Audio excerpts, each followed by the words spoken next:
Well, welcome back, everybody, and those of you who are just tuning in, welcome here to this Memorial Day as we continue our live global web stream coverage from the Pirelli World Challenge Grand Prix of Lime Rock Park, powered by M.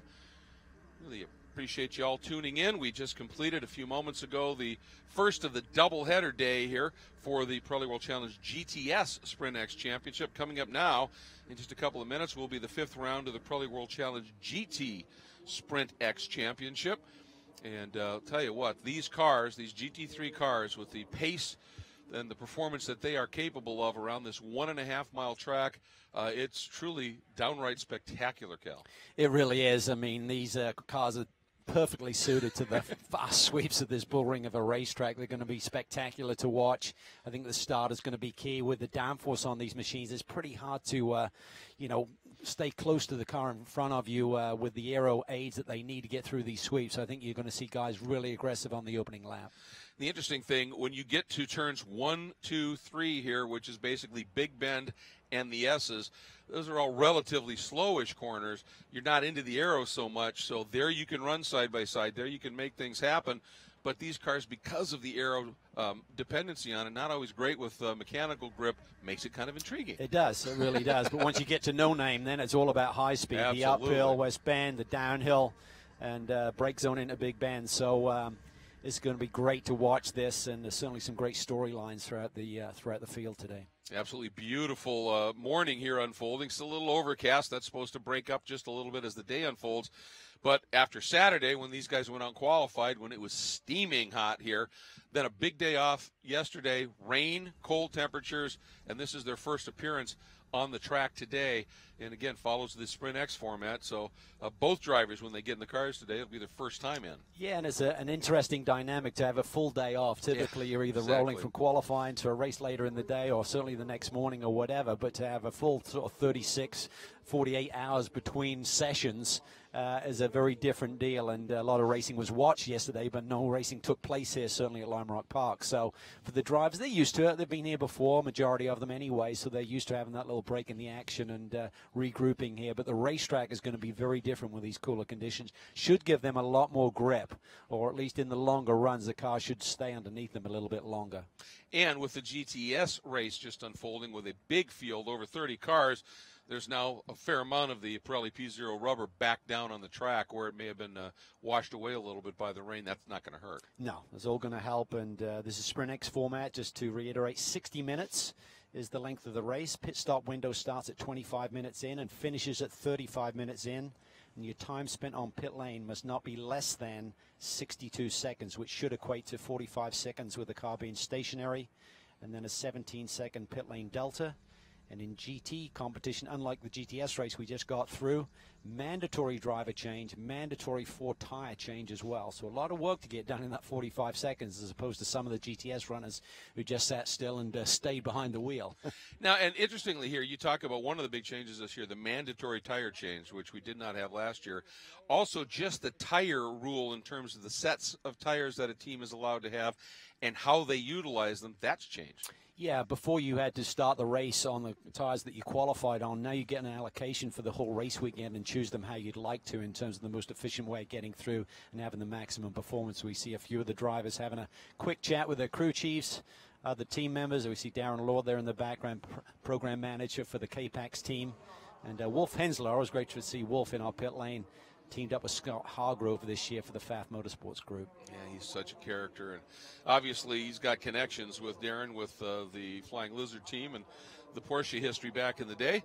And so having a bit of a chat over there as he heads back over to the Pfaff Motorsports pit wall as we get ready to go on this one. Boy, they've been a great addition full-time to the championship, Pfaff, haven't they?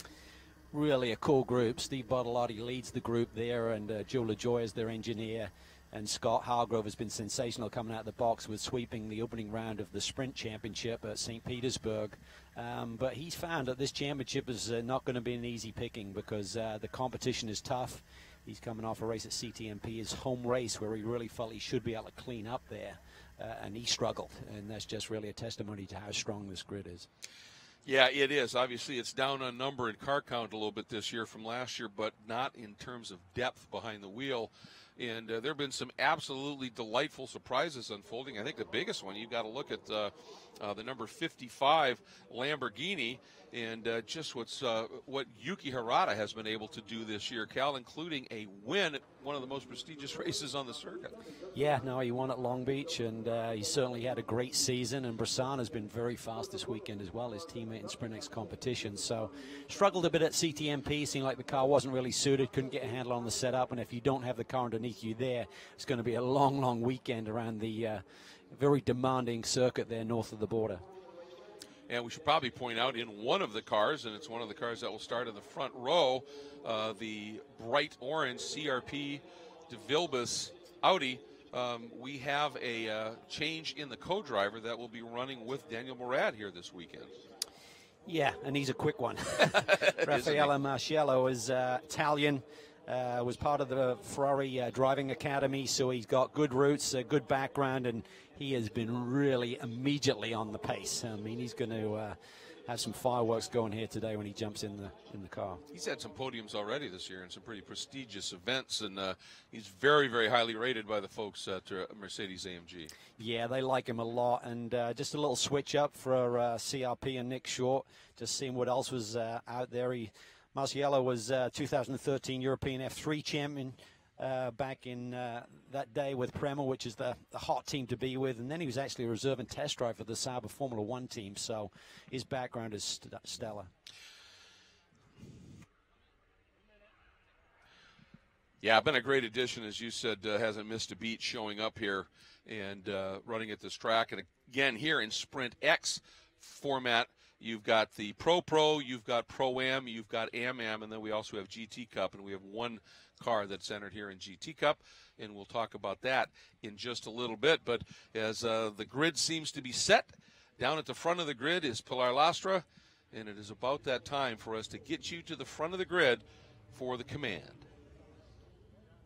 Ladies and gentlemen, it is now time for the most famous words in the world of motorsports. To help us out with that command today, Skip Barber, president of Lime Rock Park.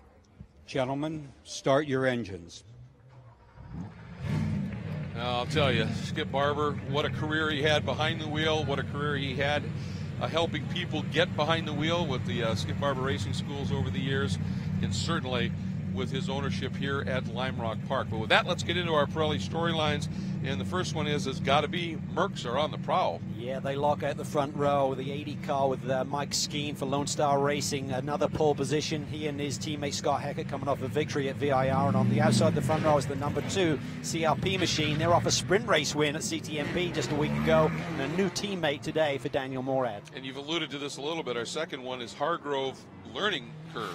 Yeah, came out the box so strongly. He's a Sprint X contender right now, second in points and leads the points in GT overall, but coming off a disappointing home race at CTMP. Struggled a little bit here. All of these circuits, first time for him and this team.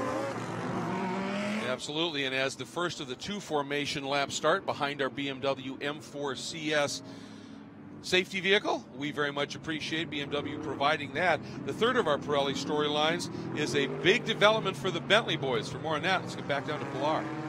Guys, it's going to be a very tough day for Team K-Pax. The number 9 car qualified first, but after technical penalties, both of the Bentleys got into the back. So what hurts the most is going to be for Bautista Soule, who are leading their class in points.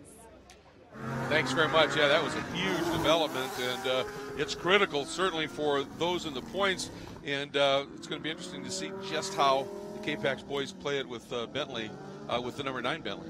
Yeah, I mean, talking to the group this morning, they're disappointed in the outcome of the penalty there. Essentially, when the car's on the rev limit, it exceeds the RPM limit, so rules are rules, so they have to push them to the back. For Baptista, as Pilar alluded to, he's in the lead in the Pro-Am Championship, so he's got to get big points here today. For Alvaro Parent, what do they do? Do they just go for a fast lap and really focus on the second race here today? We'll see soon in terms of the pace of that car and whether he regaps himself from the field to create some clean air and lay down a quick lap. Well, they have set a precedent with that mindset just a week ago up in Canada. That's right. When they struggled in qualifying in the wet and in the wet to dry race, elected to go to slicks early, laid down fast lap times and locked out the front row. So lots of strategy at play. Brent's really not in the mix for the championship along with his teammate Andy Soucek. the Spaniard. So we'll see what they do. And obviously that number 61 R Ferry Motorsport Ferrari, third in your frame right there. That car with Tony Vilander and Miguel Molina, two Ferrari factory drivers. We haven't talked a lot about them here, but they do come in here with the points lead in the Sprint X Championship. Yeah, they've had 3 podiums, including a sweep of the weekend at Circuit of the Americas to open up our Sprint X Championship. So very strong. Another new track for Miguel Molina, so but he's up to speed really quickly, and they'll line up third now, so they're right in the mix as well. And also just want to mention, with the number 3 of Baptista going to the back, it is the number 19 True Speed Autosports, and that is the Audi in the hands of Parker Chase, who at CTMP got his first ever win. And he will be bringing that field up from the pole in the GT Pro-Am category with an awfully talented co-driver in the name of Ryan Dial. But lights are out on our BMW M4 CS pace car, and we are getting ready to go. Sprint X Racing, it is 60 minutes, rolling starts both days. And right about here, the pace car is going to kind of drive away, try and build a little bit of a gap, and it's all down to the number 80 as he brings them up and picks up that green flag. Watch for it at the start stand. There's Ryan Hardwick in the Lamborghini, the GT Cup competitor. Pace car is in. Watch for the green off to the right from the starter stand. We're racing 60 minutes, round 5 underway. And the Mercedes dead even down the front straight. Just nosing ahead a little bit is Skeen, but around the outside goes Murad. Oh, they touched. There's a touch, and Morad's in trouble. He's out in the dirt. Can he keep it together? He gets back on the road, but loses many positions. Parent to the inside of him. That was a huge save, though, by Murad. Easy enough on this wet grass to go skating, but ends up behind Alvaro Parent. Tells you how far back he dropped. So it is Vilander that slots now up into the second spot. And Spencer Pompelli starting in that third place Porsche right there, the multicolored one with the green hues. Allegra InSync Healthcare Services, and he's teaming with Michael Christensen. And Spencer, winner here last year. Yeah, he won here with Dane Cameron from Magnus Racing in an Audi, so he's certainly knows his way to victory lane. Different mark. He's been very impressive here this weekend. Great start for Mike Skeen. Look, largy-bargy down in turn 1. It was Parent there, dropping wheels in the downhill as he chases after Yuki Hirata. And look at Daniel Morad just weaving, trying to get those tires cleaned up. Boy, and Parent absolutely vigorously on the lights, trying to let Yuki know, I am coming up and through here. Yuki's just not going to give it up on him. He's been competitive this year. He's been racing, but now Parent sweeps the outside. And Murad, I think, going to be able to maybe take advantage. He had to check up. Yeah, when you commit like that late, it can normally end up in tears. So Yuki just swipes across to the apex there, and Daniel had to check up. He said Baptista in the blue and black apex machine, a little bit further back in the running. You would expect Parent, fastest man here this weekend, on the attack. Boy, I'll tell you, when Yuki came back, cut through it, he actually got a great run out of the right-hander. Was able to close up just a little bit, and now Baptista is attacking now on Cesar Vaccarella. Vaccarella, that is a car running in the Am-Am category, and he drives with Martin Fuentes in the Squadra Corsa Garage Italia entry as we watch now Parent. And I wonder if oh, this is going to be interesting. We're getting a report the 80 might be getting a drive-through for incident responsibility with that bump. Let's take a look at it here, Cal. Yeah, they go side by side down into the big bend. Skeen just up on the curb there and loses the front end of the car on relatively cold tires and gets into the side of Daniel Morad. So I think they were kind of really tight there, right down at the curbing. Skeen trying to hit that inside curbing, launched him. Let's not forget he had an incident of VIR in the first race. He came back and rebounded and won round 2, but he had an incident with Alvaro Parent. Forced Parent out of the race on the opening lap. So Skeen has the lead right now, but he's got to serve that penalty within 3 laps.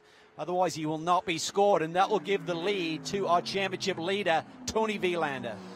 And if you're given that 3-lap opportunity and you really believe your pace right now is better than the guys behind you, you'll continue to jaw a little bit down with the crew in pit lane to build as much of a margin as you can, right? Yeah, for sure. Why not? Just use the clean air while it's on your nose and minimize the disadvantage you're going to have. It will cost you about 17 seconds to the field by driving down pit lane at 35 miles an hour. And, of course, during any penalty situation, no work can be done on that race car. And the mandatory pit stop window does not open until 25 minutes in.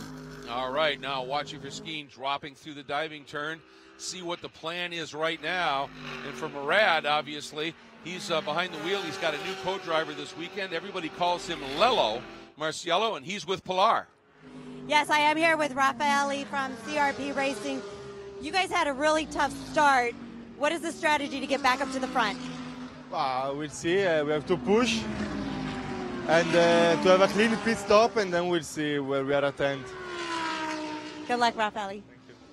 Yeah, I mean, really, there's not a lot else you can do at this stage. Just put your head down and drive and go after it. And you do have the opportunity with those fresh tires to be able to, at the pit stop, be able to push a little bit harder for Murad here. He doesn't have to give a car that's got nice tires on it for Lello to get through. Yeah, that's a big factor. Obviously, the difference between GTS1 is the fact we're running this Climbing S's, as you like to call it, Greg. Yep. Different configuration here compared to the GTS machines. These GT cars just fly with so much speed over that uphill. We kind of call it the Morton Crest. John Morton had a huge crash here many decades ago, but even so, it's much better to run through that different configuration to slow the cars down. And again, in GT competition, as we now see Mike Skeen serving that drive-through penalty, there's a mandatory driver change. So for the starting drivers, they do not have to protect those Pirelli P0s. They can use them up here. And here, very likely, you've got some sort of a unique mix where you're making sure that the tires that go on the left side of the car, they're going to have a lot less laps on it, possibly, than the ones that go on the right. Yeah, that's for sure. It's all about the left-handers here. Excuse me, the right-handers, the left-hand side tires.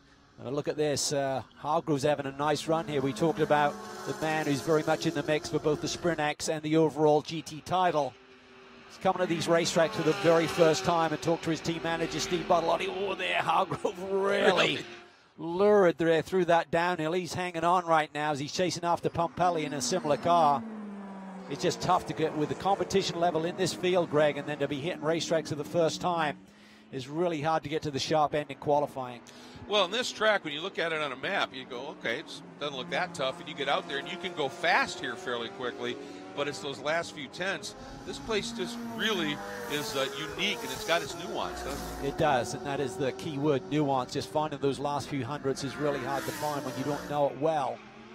Certainly through here is where Alvaro Prent really launches up over that curve. The stewards have been on top of him. He actually had the fastest time in qualifying taken away from him. His second best was still good for fast time, even that then got taken away for the technical infraction. But he really launches through that curbing there in that uphill section. And, you know, you would think, well, if you're on the rev limiter, and it's not the pit speed limiter, it's just you're limited in your revs, and they, instead of making an extra gear shift, they were just kind of carrying it down into Big Bend, right? That's right. You know, instead of going from 5th to 6th and back down to 5th, he was just holding 5th gear. That meant that the car was on the limiter, particularly on sticker tires and maximum terminal speed down this front straightaway, and that was just flaring the RPM range above what was acceptable for the stewards. So that's why they got the penalty. But you can see his car's been hooked up here. We're now getting to the circuits where the Bentley should really excel. CTMP had a brilliant victory there. Good here. We've got a Road America will be strong there as well. Right now, he's got fast lap of the race that by a good 3/10 over anybody else.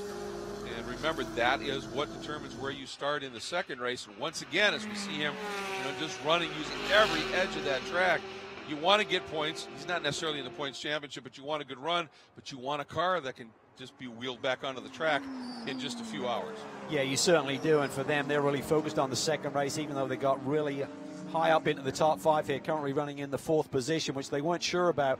Spoke to Thomas Blom, their team manager, this morning. He said, I may even run him on light fuel and just really focus on that fast lap for later in the day and getting that pole position. But the fact that he's made a good start here, hopefully they've got fuel on board to go the distance. I was just going to say, that could really disrupt things, and the way he's running out there, he continues to push. There is Cesar Baccarella, who is leading in the Am-Am class right now. And that beautiful Hublot Ferrari 488 GT3 had a bit of an off early in the weekend. The crew obviously able to get with it and get that car put together, and he's back out. Yeah, first couple of laps out in practice. He missed this particular corner. You can run the more traditional layout, but there's a tire chicane, as you see there, and he forgot about it and clipped it on the way through. Kind of got back up to speed and like crested the hill there with the tires. So big learning curve there for him, as you see Skeen now back on the attack. Going to be doing everything he can, and obviously he wants to find clear track so he can maybe take a crack at that lap, that 52.033. Good news, he's got second fastest lap right now. So Brent has fast lap at 52.0 and Skeen has a 52.1 on the board.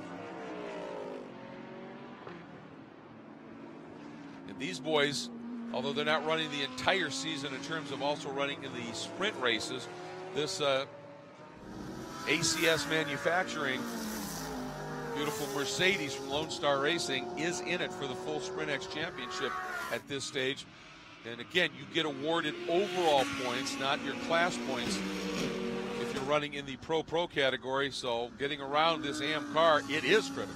It really is. And for Skeen, he just got to be patient here, though. He seems to have gapped himself to Baccarella so he can get through this downhill. This is the key corner right there. I think he's got a good run. He did that beautifully. Dropped the gap back far enough. Does he have the straightaway speed? He moves to the inside. He's just got to be late on the brakes here down into Big Bend and clears him. And I think Mike Skeen a little bit more capable than Cesar Baccarella just because of his experience on the brakes and able to slash through. And there is a look at Yuki Hirata. He is your Optima Batteries best start winner, up 2 spots overall on the opening lap of the race. So a nice job by the young man from Japan who just continues to impress. He does, and the car looks a lot more stable this weekend than it did at CTMP, and Yuki's making the most of that. Parker Chasto's having another good day. He's leading in Pro-Am, the number 19 True Speed Audi running in 5th, so Yuki's got some work to do to catch him. What's the old saying? Once you get your first win, oftentimes the next couple come a lot easier. And Parker, he was impressive at CTMP, particularly at that track in the wet, and continuing to put on a good show here, as is Tony Vielander, a 2-time Le Mans 24-hour winner, up front in the R. Ferry Motorsports Ferrari, help from Ferrari of Toronto, Alberta, and Ontario, and Zeckelman Industries on that car. But I'll tell you what, right now, Spencer Pompelli has sort of stabilized that lead just a little bit. He's got it right down to just about a second. You give Spencer Pompelli the tools, he will get the job done. And in the world of BOP, balance of performance, you're not always in the right car for the right weekend. But he certainly had a great car last year when he took that victory for Magnus Racing. And right now, he's looking really racy. Going to turn it over to Michael Christensen, who's certainly an ace and Porsche factory driver. They could do something here. He's just got to try and hang on to Vielander. Then it's going to be the battle of the pit stop execution. Who cuts it so close to that 62-second timeline that they may gain an advantage? As we watch the number 9 of Alvaro Parent, program manager Darren Law is with Pilar. Yes, I'm here with Darren Law from K-Pax Racing. Darren, you guys are doing a really great job with the 9 car, moving it up. Did you do anything to change the fuel strategy in this race? No, we actually did consider running a light fuel load and going for a qualifying time, but really the car's quick enough and we feel confident with what we've got, so we loaded full and we're going to try and see if we can get to the podium. Thanks so much, Darren. And obviously that would be really a tremendous accomplishment. This on a track that passing is notoriously difficult, and if Alvaro can do that, and both he and Andy Suchek are certainly capable of hauling that car up to the podium, I think that would be a proud day for K-Pax. Absolutely, and they have so much endurance racing experience. Talking to Thomas Blam, I mean, they have just got a huge history at this racetrack over the years for Thomas Blam in particular, and also that whole Flying Lizard / K-Pax crew. So they've won here so many times over the years. I think 07, 08, 09, 10, 12, 13, 16, 17. There's very few years that they don't win. Let's put it that way. Easier, absolutely. Easier task to tell the story that way. And you find a track where you just absolutely lock in with, and a lot of those wins came with a guy named York Bergmeister, who it seems that he can't show up here without winning something. And so a tremendous pedigree with that Flying Lizard team, and obviously they're very involved with that K-Pax organization. And, well, I'll tell you, these Bentleys are just glorious-looking cars, these Continental GT3s. And Alvaro Parent, tough start to the season with those incidents, but when it happened for him at CTMP in Canada, it just lit the fuse, I think. Yeah, it did. Third different chassis that they're on for Alvaro this year, so it's been a really difficult season. Started off the year at St. Petersburg in the sprint rounds, incident in turn 1, race 2, big incident when he had some kind of suspension / brake failure. That caused the first chassis change, and then at VIR we talked about contact on the opening lap with Mike Skeen. That basically eliminated that chassis, so a lot of work was done to get that car flown over from Malaysia, 14,000 kilometer flight to get the car prepped for CTMP, and they were quick there, struggled in the web, and then came through for a brilliant sprint win on day 2. And since these Bentleys are literally pretty much built hand up, how they take the subframe off of the line and then work on it, the one that was crashed in St. Pete, they're continuing to get that one ready. They think they might have that back and ready to race if they need it at Road America. Yeah, you just got to be thinking ahead, and they've had a lot of catch-up to do, and particularly when you get to, they've been on the road. I mean, after VIR, they kept the transporter there. They had this car flown into Atlanta, transported up to Virginia International Raceway, prepped it there, then took it north of the border. Quick turnaround this week, obviously everyone comes straight from Motorsport CTMP over to Lime Rock and prep the cars here midweek. Busy time of the year. It is. Well, I'll tell you, Alvaro right there, so close with those lefts to that grass at turn in. It's one thing at track out if you just drop and that little bit of dust flies in the air, but at turn in, it can snap on you when this grass is damp. But he is still flying, and he has closed that margin up now to the back of Hargrove in front of him, down to a second. The only guy that's close to matching him on the track right now in terms of speed has been Skeen, who, by the way, has worked his way up now to 9th overall and 6th in the Pro category. Yeah, Skeen was the fastest man on the racetrack that last lap through, with Parent being the second fastest, but Parker Chase done a really nice job here. Tyler Tadovic and the whole True Speed team believe in this young man. He's mentored by his co-driver, Ryan Dial, who drove this car last year, along with Daniel Morad in Sprint X competition, and Daniel moves to the full-time seat. And a rotation of drivers alongside him, of course. And you forget that Parker is still 17. And he said after this race, he's got to go back home to Texas. And he said, I've got 6 finals I'm going to be taking in high school over the next week. So, and on the way, after CTMP in Canada, they stopped at a big music and technology fest in North Carolina, had the car on display. Music Movement, along with the sponsors on the car. Vertical Bridge, the company, is a huge supporter of the Music Movement charity, which is a group that helps fund music therapy opportunities for people with autism, which is just fantastic. The music soothes the soul, and it can reach deep, and I think that's just a great program. Daniel Morad's times here, his best is a 52.9 compared to Skeen's in a similar car, 52.1. So they shared the front row, but there's some 18ths apart right now in terms of fastest lap of this race. So I don't think there was enough of a hit to really create any damage to that Mercedes. So again, it's a different racetrack to what we saw in qualifying and the practice days, and maybe they've missed a little bit with the setup here. Maybe they can do a tire pressure adjustment for Marcello. He'll take over from Daniel Morad and make this car a little bit quicker. They've got to focus on that fast race lap, be further up the grid for race 2. And just with the angles out there, even that light touch, if it caught him in the right spot, it could have knocked the toe out just a little bit on something. So they're working on it. Nice to see this car back. We always love seeing the beautiful Black Swan prepared Porsche back in the championship. Tim Pappas behind the wheel right now, and when he turns it over, it's to a guy with a fair amount of skills. Yeah, for sure. Jerome Bleekemolen, one of the top GT drivers in the world, and spoke to Tim this week. He's very excited, heading off to Le Mans soon for the test day next weekend. He'll stay in France for 2 weeks in preparation for the race. We'll be driving a Porsche there with Spencer Pumpelly as one of his teammates, alongside Porsche factory driver Pat Long. Ooh, little touch right there. Touch. Yeah, Tim's got, and Black Swan has a very global operation. I think, are they teaming with a Proton there? But he also has a program. He's been running the full Intercontinental GT Challenge, including, I think, a 3rd overall finish at Bathurst in the 12 hours. Yeah, no, he's loving his racing, just kind of picking different races and different championships to run globally. Yes. Running the Sprint X rounds here at the Pirelli World Challenge. And this right now, nice solid battle for the 11th spot. As they whistle down the Sam Posey straight here up front, Vilander still leads Pumpelly by a second. Another 1.5 seconds now back to Hargrove. And Parent now has taken another 1/4 second in his attack on finding the overall podium here as we watch these guys in just about 7 minutes to the mandatory pit window opening. Yeah, curious to see what everyone does here. There can be a slight advantage if you are lucky enough to wait during that 10-minute pit stop window and wait for a full caution period. That if it should occur, I think no one wants it to, because it gets a little bit messy. But if it should occur, you may gain an advantage by pitting during that time versus green flag running. So that's going to be the key there, what everyone does. If you're in a Pro-Am combination, the Am driver had to qualify, so typically you want to get your Pro in as soon as you can and maximize their drive time with slightly faster laps. And also track position, obviously. If you're mired, you think you can pit, come out with a nice clear track, you might do that. If you think you can wait and go, there's a Skeen on his charge up through the pack, just getting around Baptista. And then next it'll be Wei Lu, who's been something of a revelation this year, showing up in the TR3 Ferrari and Circuit of the Americas along with Jeff Siegel. And for a guy, he's done Ferrari Challenge racing, but in Pirelli World Challenge, the experience we had with him was in the Touring Car B class, and he shows up in this GT3 Ferrari at Circuit of the Americas and was impressively quick. Amazing. Yeah.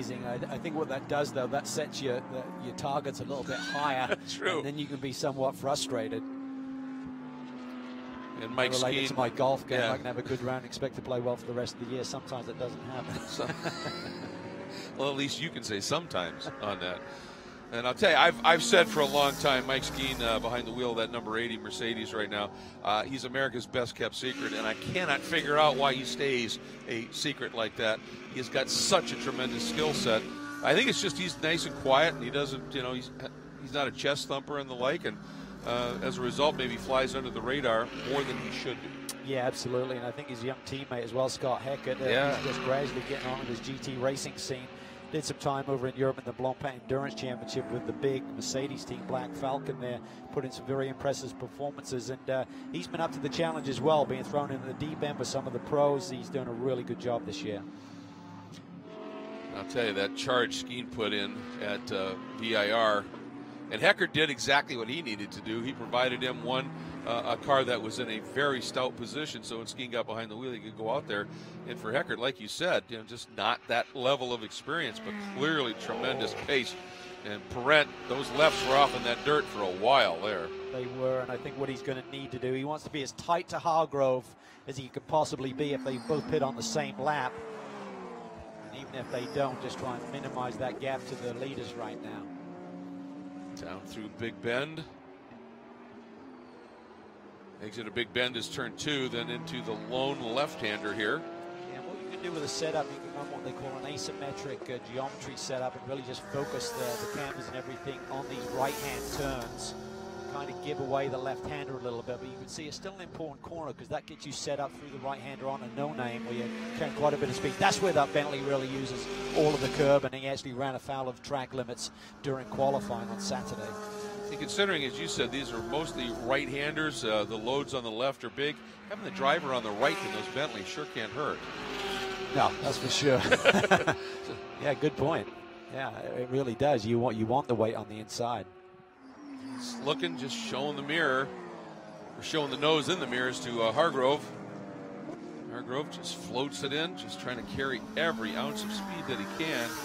And Pappas coming up on the back of Yuki Hirata once again. And one thing with this climbing S, Baccarella really missed turning, as did Hirata. Yeah, Hirata's in trouble. He's lost the position to Baccarella on this lap, and now Pappas is all over him and gets the run.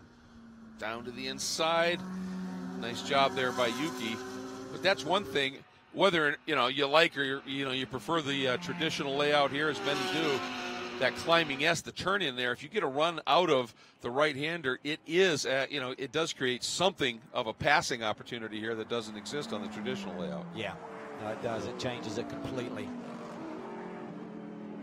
So where are we at here? Now 3 minutes, just a tick under 3 minutes before the mandatory 10-minute pit window opening. Yuki will be handing over to Alessandro Bressan. That could affect the lead as they're coming up on these guys. You can see they're just a corner or two back from them, so you don't want to have your pace stymied and someone a little bit further back dive in and get a faster out lap than your in laps. Baptista, since Skeen has kind of gotten stuck behind Wei Lu, Baptista has just reeled them in. And I was going to ask you about that. As the leaders are coming around, if they have the fast guy in the car, he's going to get stuck in traffic, you might just bail to the pits anyway, get the other driver in and come out hopefully with some clear track, yeah? Yeah, you have to be flexible. You can have a game plan going in, but depending on the track and what's going on with your race car and where the traffic is, you need to adjust on the fly and make those split-second decisions. He's just got a little deep on turn in there. He's going to have a run. I'm not sure he's going to have enough to look to the inside, though. Nope, not there. And that turn, that right-hander into the climbing S is really snug. Yeah. And you carry just a smidge too much speed there. And ABS isn't a panacea. You can still float it wide, as we've seen. Yeah, absolutely. Can't give you more grip. Exactly. All right. About 2 laps now, and that pit window will open. Clock there on the left of your screen. When it hits 35 even, it opens up. And even if the leader goes by and the guy in second is far enough back that he can make that work, you can dive in. That's just another opportunity to play the strategy. There is Vilander out front. And that margin to Pumpelly now, Cal's down to under a second, about 3/4 of a second. Yeah, now. really critical for Spencer. Get tight to that Ferrari. You see Yuki there dropping some wheels. And the leader, I think, is going to have to do this lap plus one more. I think they're going to come up to pit lane a little bit too early to make it in. It'll be more than 25 minutes, or less than 25 minutes in to be able to make that first pit stop of the day. So they've got to have to wait. Sometimes with the rule change, last year it was always the leader who would have the first opportunity. There'd be a flag when you got to that point in the race. And the leader would see it first. Everyone had to see the flag before you could make a pit stop. Now it just opens at the 25-minute mark. So you could be half a lap behind, be the first one to have the opportunity to make the pit stop as you look at the clock here. So the leaders cannot pit. But someone who's 20 seconds back of the leaders could pit right now. When Vilander was trying to get in Yuki's mirrors and say, please let me through, don't hold me up here, and he's going to catch him. Oh, Yuki's in trouble. He's struggling for grip. Yep. Making little errors around the racetrack right now. The balance has gone away on that Lamborghini. Leaders clear them, though, without any drama or loss of time. And the window is just open, so we'll see what happens this time, too. And remember, when Spencer won with Dane last year, as some of the Pro-Am players make the move into the pit lane, when they won, there was a little strategy employed in that one.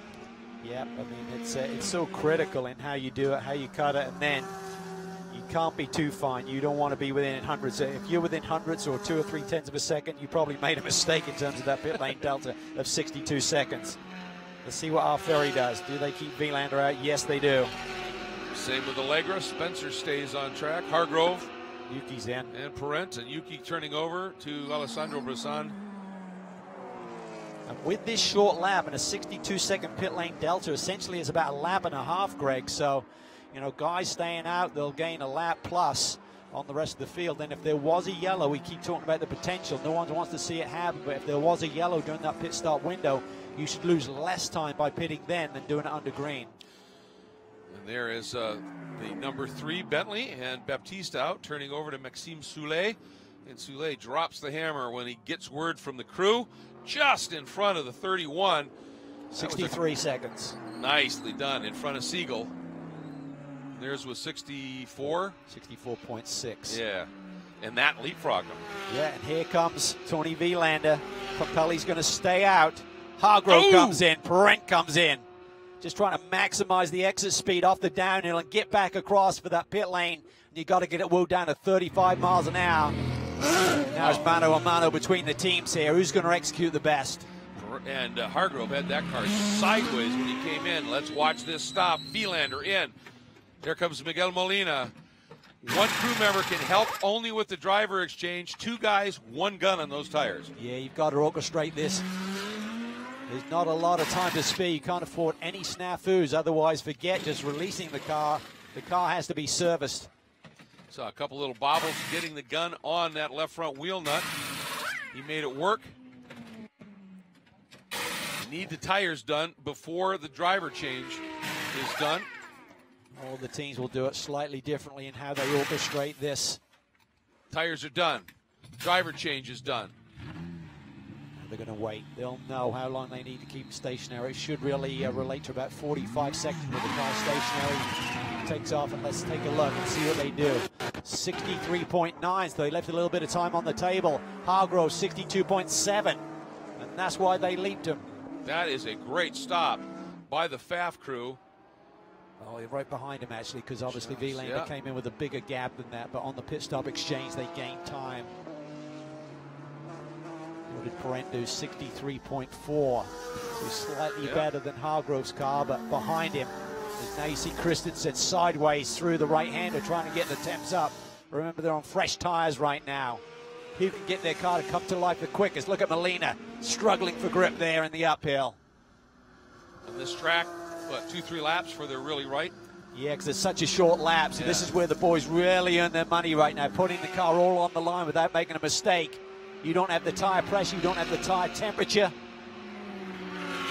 Look at Souček, he is on it.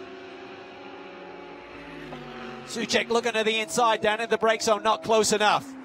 Christensen defends, Molina trying to find his groove ahead of them in the Ferrari. Souček putting it all on the line here, they want victory. That was a sizable wiggle by Wolf Hensler.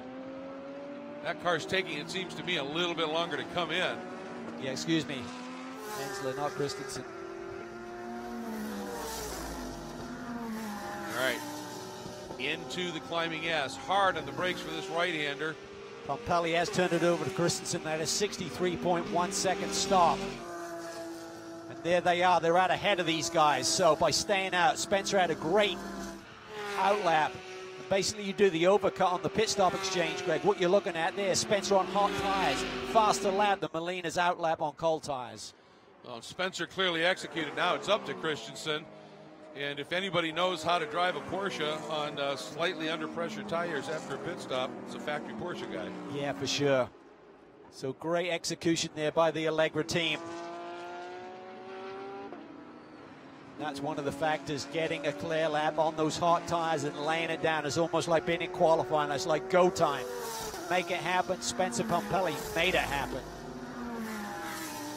Spencer also has played a fairly instrumental role, has he not, with the Allegra team in terms of the strategy. When they won the Daytona 24 last year, Spencer was working with them up on the box, and even when he started driving with them a bit last season, he still plays a pretty good, important role in laying out the strategy. Well, he's one of those drivers who's thinking about strategy and everything that's going on as he's driving the race car at maximum speed, and that's a great asset to have.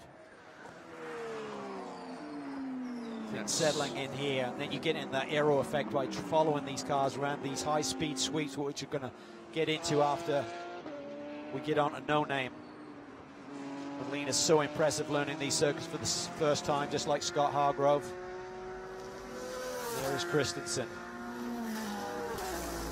Here's the run down No Name.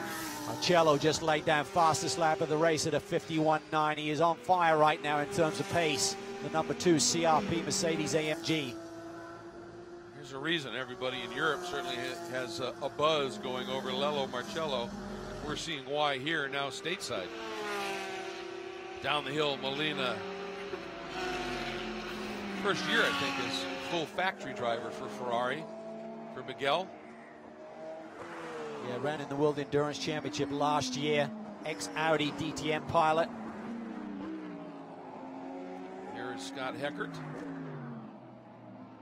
as he comes by. Ryan Dial. He and Parker Chase still leading the Pro-Am division as he being chased now by Marcello. This is the car that Ryan Dial drove last year, and he's going to see that bright orange developers machine in his rearview mirrors here pretty quickly. Seems like Mercedes has a bit more pace than the Audi here this weekend. Behind Marcello right now, you see the number 3, the light blue and dark blue Bentley Continental from Capex in the hands of Maxime Soulet. Right there, coming into view, the Opticode entry, as he's going to try and close up a little bit and see if he can get into a bit of a battle here with Ryan Dial. Yeah, and he's got to focus on getting a fast lap done too. They've got a pretty good one on the board. Soulet at a 52.06, which is, I think, right now third quickest. Well, that by Marcello is stellar, wasn't it? 51.9, considering the pole time of 51.7. Yeah, well, he just did a 51.7. Oh, well, there you go. It's actually by 4 1,000ths quicker than the pole time, as it turns out. So, and you talked about it at the top, Cal, cooler conditions. This is good weather for this these is cars. prime time. This is prime time right now, but the tire's still really good, clean air. If you're going to lay one down, that fuel load is burning off.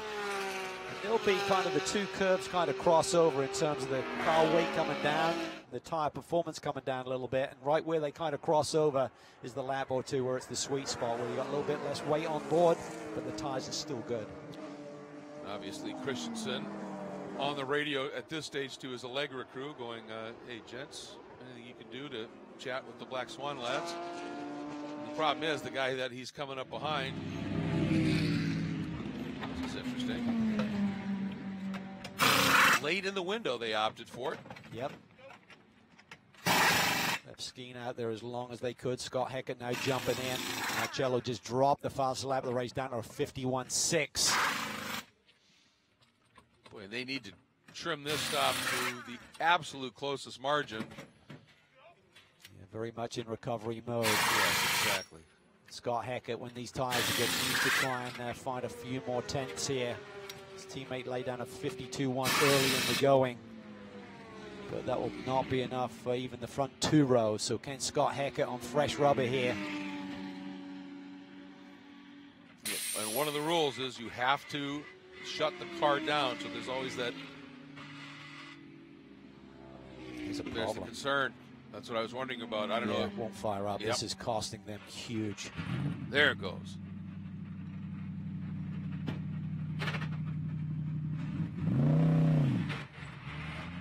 I've got a feeling with that delay that they're going to be well outside that 62-second bracket.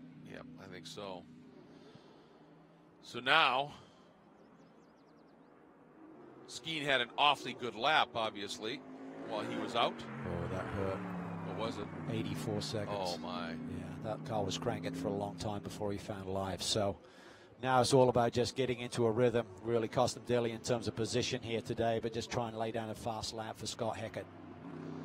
Boy, and Lello Marcello, speaking of fast laps now, Cal, 51.6. He is just uncorking the laps right now. Jeff Siegel has had a good one, too, at a 52.12. This is quicker than what Skeen turned. Leakemolen in the 51s. 51.9 for Black Swan, number 54 Porsche. Christensen continues to lead by about 3.5 seconds over Molina, over Hensler, over Suchek. That's one of the nice things for Michael Christensen is the guy that's out in front of him is extremely fast. And if he can just drive and attempt to catch him, he'll continue to set some good laps and stretching that margin up. They're coming up on the back of Heckert. Yeah, and Heckert probably needs another lap or two to really get the sweet spot in terms of the tire temps and pressures right now. So these Porsches could be all over him for at least another lap. You can see he just can't roll the apex speed right now. This is going to allow Christensen to close in on Bleekemolen. Getting a report from the pit lane that apparently the problem with that long stop, it wasn't that it wouldn't refire, it was that there was a problem with the shoulder belt, and they were struggling to get that done. Then the car started up. Wow. Yeah, and that's just shows you it's 45 seconds, which you'd think, you know, people that do endurance racing can do it before that, but one little issue in that exchange. And panic sets in. You have a rhythm and an orchestration to doing those driver changes, and suddenly it all goes wrong. You're just fingers and thumbs in trying to get that done. It's very hard with a hands device these days, as we see Christensen there tucked to the inside of Bleekemolen. Maybe just the two teams working together. They don't want to erase any of that lead that Christensen has for Porsche ahead of the Ferrari. Right, and obviously both running for the same mark, albeit different teams, but they're going to cooperate just a little bit. And as we're watching Christensen continuing to lead, trying to find a way now up and around the number 80 Lone Star Mercedes. Let's get back down to pit lane with Pilar, who has got Spencer Pumpelly, and that was a sparkling stint by Spencer. Yes, guys, I am here with Spencer Pumpelly from Allegra Racing. Spencer, you had a really fast lap right before you pitted. Is this just part of your strategy? Yeah, it's really tough to pass here, as I'm sure you guys have talked about in the booth. You know, these cars have a lot of downforce, and they rely on the wind being clear ahead of them to go fast. So we knew that qualifying fifth, ultimately starting fourth, we had to do it with strategy. We couldn't pass on track. But Allegra guys gave us a great car, and that's definitely a big part of it. But we also kind of timed the pit stop, I think, to give ourselves a chance to jump some other teams, and we nailed the timing on the pit stop. So that's really what gave us the lead. A huge team effort. Now we got one of the best in the business, Michael, just bringing her home. So fingers crossed. We also got to think about getting a quick lap for the next race, but we're looking pretty good. We just got to bring it home. Thanks so much, Spencer. Yeah, and in a way, this mirrors what he and Dane did last year with Magnus. Just stayed out and got the laps in and made it work. And I just have to say a nice thing for Spencer. I was up visiting some friends of mine yesterday up in the infield, and Spencer came up with a friend of his, and they were just walking around talking to fans. That's the kind of guy he is. Yeah, he loves racing. He's a real aficionado of the sport. And you know, but typical driver, they've nailed it so far. Perfect in lab, just like Dane did last year, and turned it over to Spencer, and they gained some ground then. And he's got the lead, did everything right, but he's already focused. Well, we've got to get a fast lap. Yeah, exactly. He's worried about the race later in the day. This one is not in the bag by a long ways, but even so, he's thinking ahead of the game. Well, I'll tell you, Bleekemolen, I think, helping him get through, then him making fairly quick work of Heckert. That is just Park Molina right now. And that margin up front is ballooning with every lap. Yeah, and look at this. Here comes Wolf Hensler and Andy Soucek in tow as well.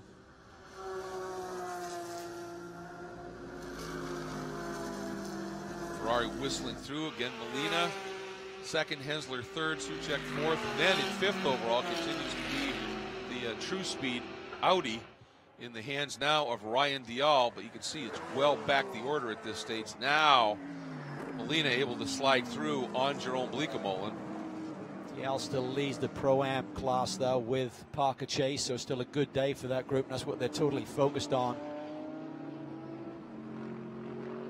And again there you can see Bleekemolen. He didn't make it easy for Molina, he made it a little easier for Wolf Hensler. See what he does for Soucek here. See Heckert there all over the curves there as he turns into the uphill. Heckert's now getting down into the 52-second range. Can he trim that further and get a slightly faster lap time for the 80 Lone Star Racing Group? That's a nice lap, yeah. Bleekemolen 51.98, second quick right now to that 51.6 by Marcello. Oh, and another 51 now. That's the two of them, 51.9s even for Christensen and Molina. And that's, so obviously the leverage is still with the lightweight versus the used up tires. Yeah, the tires are really good. These cooler conditions are allowing these guys to really lay down laps late in the stint. You see Heckert there, really struggling for grip there. He keeps dropping his personal bests here, but still not close to his teammate time just yet. He's about half a second off. He's got to really focus. These tires should be right in their sweet spot right now for Scott Heckert.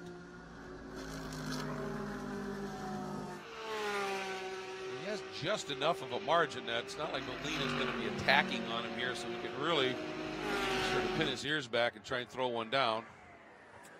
It's not to say Molina's not going to try and annoy him a little bit. No, I mean, he's just trying to distract him in the mirrors there and recognizing the fact that Heckert is a lap down now with that problematic pit stop to our leader. So he drops the wheels there and throws some dust up in Molina's eyes. Literally on his shield. Sure.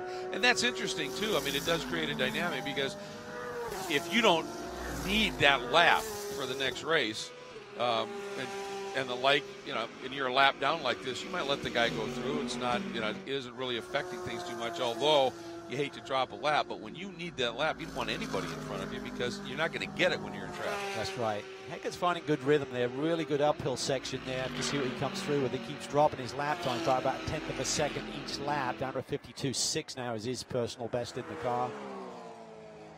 52.7 that lap, so might have peaked a little bit in terms of his potential with the lap times, and maybe all they've got for the day, but no one's going to approach that Marciello time, I don't think, for 51.6. No, that was incredible.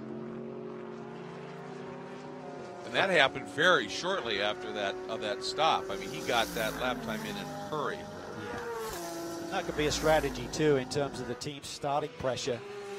Tires may go off after that, but you just get them right up while they're really fresh and, have a predetermined pressure set. Heckert moves out of the way to let Molina through and go chase down Christensen. 4.4 seconds is the gap between Christensen, our leader, and Miguel Molina. Here's a look at Hensler in the Pfaff Castrol Porsche, and then Andy Soucek in the number 9 Optico Bentley. It's the battle for the last podium spot. So we are 17 minutes to go in this 5th round of the GT Sprint X Championship.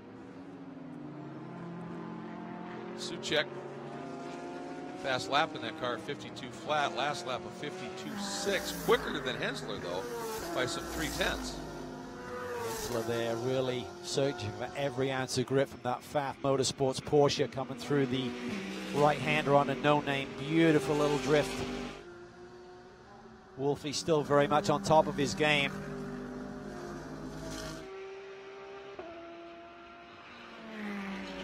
What a corner this is.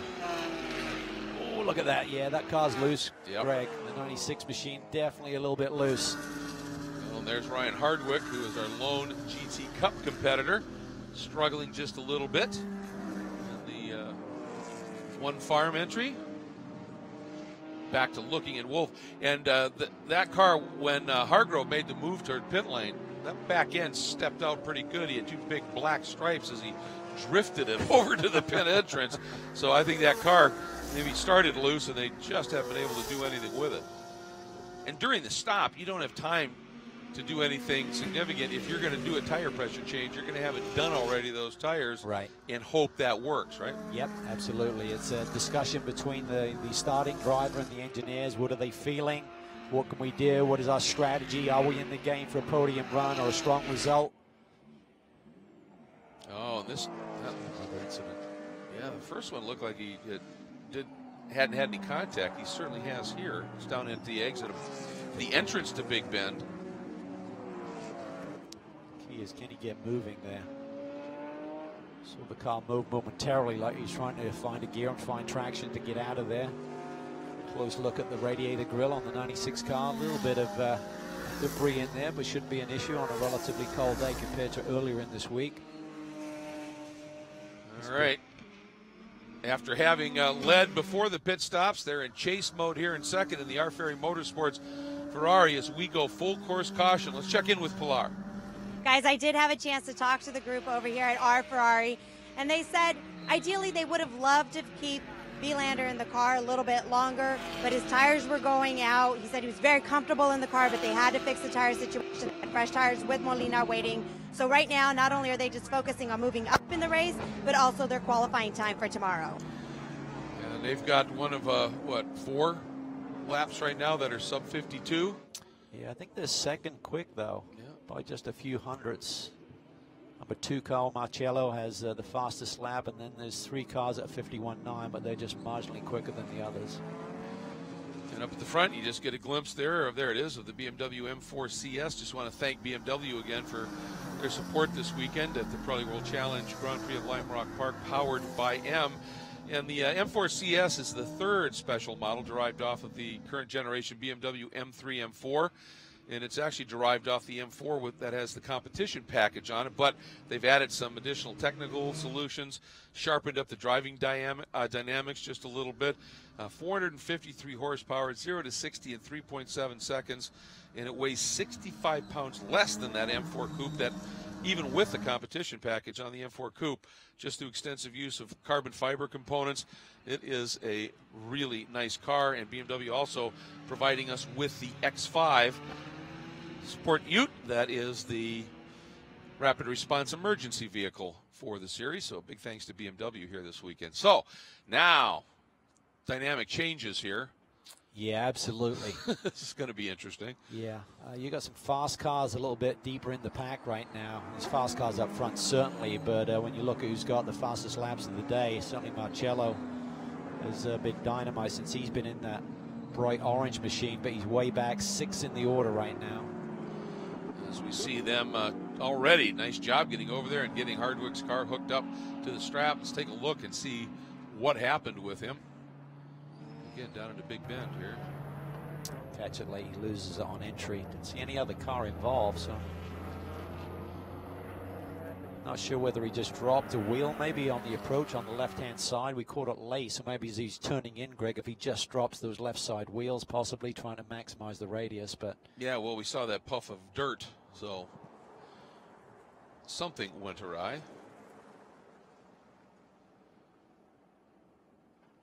So it looks like they're going to, there are a couple of places around the track where they can actually bring him in through sort of a back entrance back into the paddock area. So hopefully this cleanup will happen just that quickly. I don't think there's any doubt here. For a couple of reasons, we're going to be watching Lello Marcello in the number 2 because of the speed he's had. If he can get around Dial, and see what he can do in trying to run down that lead group of 4 that are all pro cars. But if he gets around, then we've got a battle for Pro-Am without anybody intermixed. That should be stout, and you've got 3 awfully good drivers at the top of that heap. Yeah, you got Ryan Diallo currently leads with his teammate Parker Chase, Maxime Soulet, and then Jeff Siegel, all running very quick lap time. So Diallo's going to be under pressure here on this restart. Yeah, let's not forget that Soulet, along with Baptista, won overall at round 3 at VIR. So that is not just a car that's got pace, it's a driver duo that's right in the mix. And you wonder about the K-Pax team in terms of starting the 9 car on full fuel and going for the position versus just focusing in on that fast lap. Yes, when he pitted, bringing the fastest lap of the first in drivers, but since that time, I think they're going to be row 3 possibly, so that's not what they were looking for the start of race 2. Yeah, that's a very good point. They're into it for victories at this stage for Alvaro Prentz's season. And with that win for Baptista and as the AM equation technically in that pairing with Maxime Soulet, he stays as an AM driver, but the car carries a little bit more weight right now to compensate for what, a driver who clearly has pro pace. Yeah, about 20 kilos more than the similar machine, which I think is a good solution, rather than bumping him out of the AM category for the rest of the season. Well, particularly, if you're leading in that AM category, and if you're able to run that fast, you probably are. If it's a mid-season bump, I mean, you're really out of any shot at a championship because you're not now an AM driver, so you can't run for that one, but you're not placed quite enough up the order in terms of being able to go for a pro championship. So I think that's a nice solution, and what it does is it certainly keeps a good points battle alive in the Pro-Am category. Not good for Soulet, but it didn't seem to affect him much. He's run a lap time of 52.0, which is only 300 slower than Soucek and Brent's fastest lap. So there's always fierce competition between teammates, Greg. I mean, I know you need to work together, but everyone wants that quick lap. You want to hang your hat on something at the end of a weekend. Yeah, absolutely. I was very fortunate years ago to announce the MIDI at Atlanta, at Road Atlanta, the historic race, and Brian Redmond was there, as he always was, running, and Vic Elford was there as the Grand Marshal, and had a chance to interview him together. And I said, you guys have driven with each other in the same car, you've driven with each other, same car, but different cars in the team, and you've run as just outright competitors. What's the fiercest, most intense rivalry and competition at that point? They went, oh, same team, different cars. Yeah. They said, you work with your teammate in your car, to get a good setup for a long endurance race, but boy, doesn't matter. You just want to be able to bury that other car. Yeah, that's so, which makes it fun. It's the intensity of it, isn't it? Yeah, that's cool. I mean, you want competition. That's what drives everyone further forward. You keep digging for more and more and more, rather than just relaxing and being comfortable with your pace. Right. Yeah. A little break here for Ryan Dial as that lap car between he and Soulet, as we see the field coming through. There's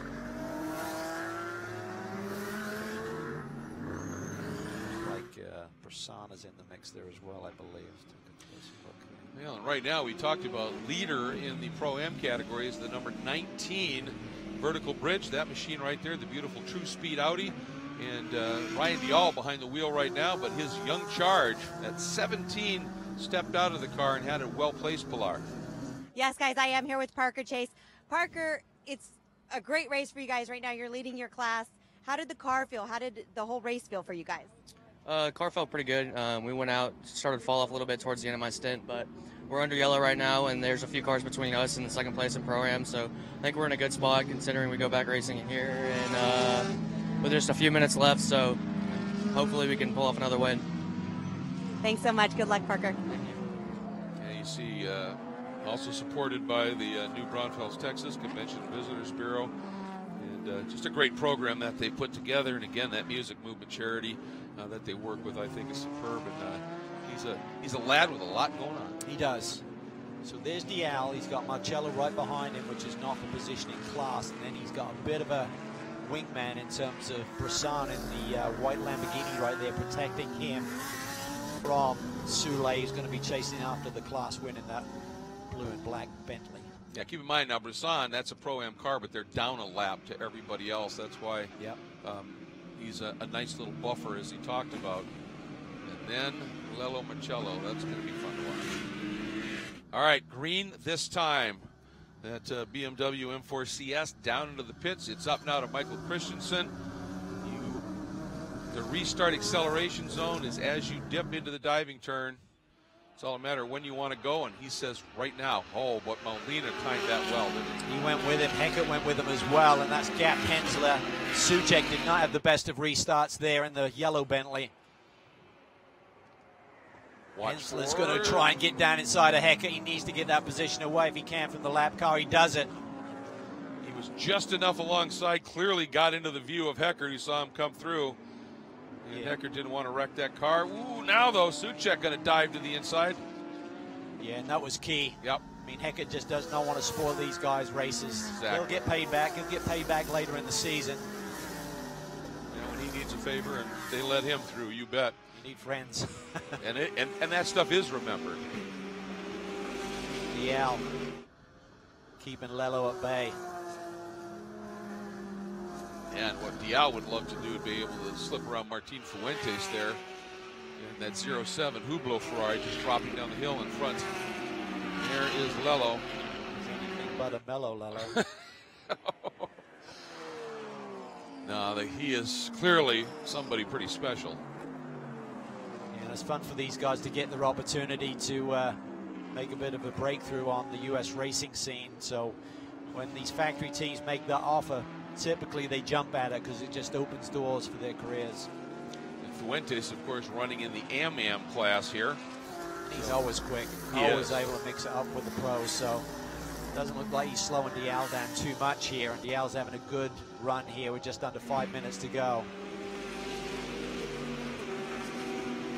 Right behind that number 2 de Vilbus Mercedes is the car that currently sits second in that Pro-Am category, Maxime Soulet in the Opticoat Bentley. Siegel having another very strong run here. That white Ferrari. He and Waylu have been a really good combination. Jeff was his coach, and they're teaming up for the Sprint X competition as Lello looks to the inside of Ryan Dial. Dial doesn't give it to him. Takes the Audi in super deep on the brakes. You know, talking about Siegel, he's not a Ferrari factory driver, but he almost seems to be an ersatz one. Oh, Dial looking to the inside. Tricky situation for Ryan Dial. Can't afford to put it all on the line. He sets up Fuentes, gets to the inside. That was nice. That was gorgeous. Textbook. And he's got that inside now. And let's see. Marcello thinking about it. He's through as well. Nice. Talk about an opportunistic move. And look at that. He's all out of sorts now, Fuentes. And Siegel's going to get a run. Siegel gets a run, took advantage of that beautifully on Soulet. Almost contact between the two team cars there. At the last minute, Martin saw him open the wheel up. As you said, different teams in theory, but they run under the TR3 awning together. And Fuentes well on that, and that exchange seriously hurt Soulet. It really did. Beautiful move by Jeff Siegel, though. Read that situation perfectly, timed the move. Nothing that Soulet could do about it. On this track, you've got to be opportunistic. If somebody opens up a wedge a little bit, you've got to be willing to finish that and wedge your way through it. And as I was saying about Siegel, he's not technically a factory Ferrari driver, but he spends a lot of time in Ferraris in various different circumstances, a lot of coaching in Ferrari Challenge, and, you know, wins Le Mans in a Ferrari on occasion. Amongst other things. Little accomplishment. Very intelligent driver, very tech savvy, has a sim business that he works with, and some really cool teaching and coaching aids that he's been showing me recently. So very much on top of the game and how you move your program forward.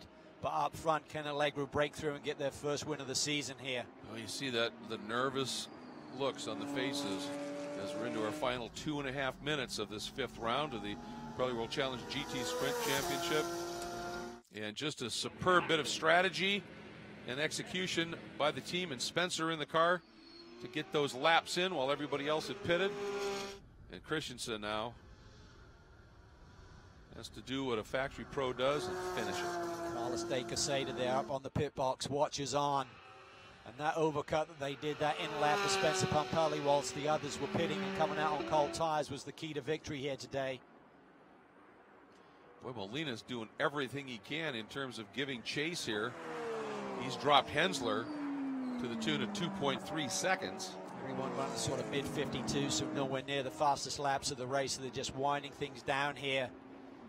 The two cars should be locked in for pole position here later in the day for race 2. Beautiful R. Ferry Ferrari with the gold wheels, so evocative of the 512s and 312Bs back in the era. Let's see, should be what, 2.5 laps to go, I think. That's what I was just going to ask you about. I think we'll see white flag this time. Be close, but a little wiggle there, turn in. I think you're right. I think that Castrol Porsche is just not quite there in terms of setup. You just see it there mid-corner. A little bit loose, a little bit oversteering. Rear tires kind of chasing out. So yes, we anticipate now. Race control saying expect white time next time by. White flag next time by, excuse me. So it's the Porsche of Christensen, the 24. 61 Molina in the Ferrari, 96 Hensler in the Castrol Porsche, Suchek in the 9 Bentley, and then leading in Pro-Am back in 5th, Ryan Dial in the vertical bridge, 2-speed Audi. Dial's done a really nice job by keeping that CRP Mercedes behind him.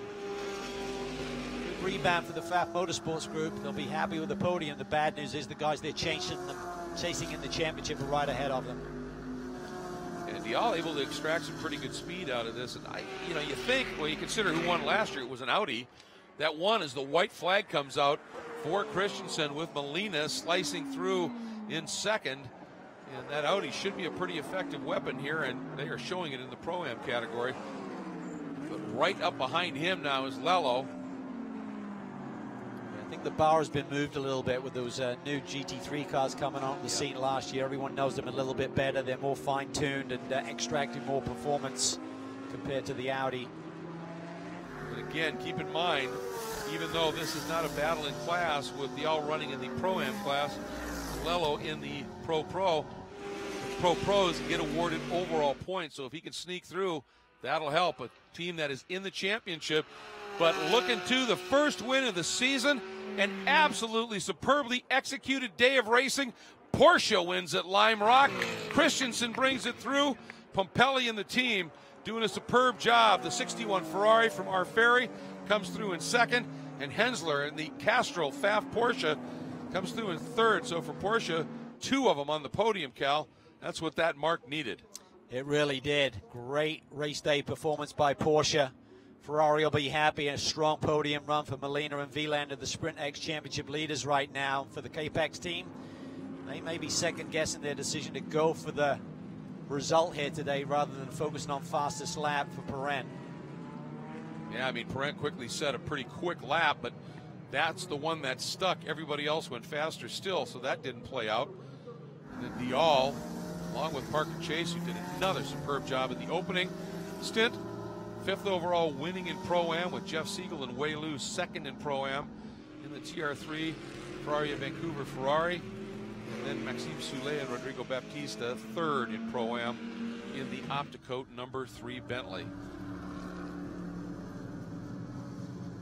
That car sitting in second and Christensen winning it, considering where they are placed. Still in all, a pretty decent points day for the 61. Yeah, very good. You just want to keep gapping your closest competition, and that's what they did there today. Won't be a couple of points, but every point counts. In the field now, completing their cool-down lap, and for Christensen and Dial, a victory lap. As they make their way down into pit lane, Pilar will be ready to chat with our class victors.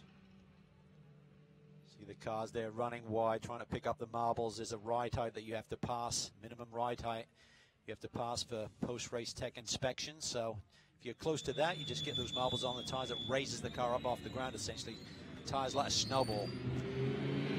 Absolutely. And you can't plan on that. And usually, I mean, you'll start the race with a legal ride height, but pounding a curb or whatever can change the settings just a little bit. That creates an issue. And so they'll always do that little bit of pickup and try and just ensure that that car will come through and handle things correctly in tech. And as you can see, the crew kind of expected, I think, the Allegra car to make its way a little bit farther up front. So they're heading down to find Mr. Christensen along with Spencer. There he is, crawling out of the car. Getting congrats from the crew and from Spencer. Spencer, 2 in a row here. Yeah, well, I'll tell you, he has proven to be a quick study. And you know what they learned last year, locked in with Spencer, and they said, look, I'm sure, he said, if we're in this position, here's how we want to play it. And it executed beautifully. And Michael enjoying the moment and the congratulations. Now getting around to getting that helmet. Hans balaclava and earplugs off. And let's get down to Pilar. Guys, congratulations on an incredible race. Michael, how were you able to keep Molina off you this whole time? Well, I just had a good car, really, and Spencer lined everything up for me to be in the lead, so yeah.